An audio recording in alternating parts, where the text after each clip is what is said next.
morning, Tom. Hi, Sherry. Commercial landlords often ask me why they should measure the square footage of their property. The answer is not as easy as it seems. As I've said before, cash flow is what drives the value for your property, and having a good lease will help you drive your cash flow.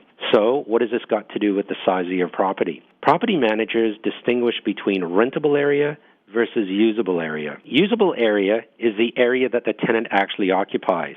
Rentable area is the usable area that is grossed up to take into account all the common areas of the building, and then it's added to the tenant's space on a proportionate share basis. For example, if you own a small commercial property that has hallways and common area washrooms, the square footage of this common area can be added back to the tenant's square footage. If you are not doing this as a landlord, you are losing money that you're entitled to, and you should consider adjusting your methodology. This has the potential of actually increasing your cash flow by up to 15% in some cases. A good quality lease should define what rentable area is as well as usable area. It should also outline the methodology for measuring your buildings. The most current standard is the 210 BOMA standard, and there are separate standards for office, industrial, retail, and also mixed-use buildings.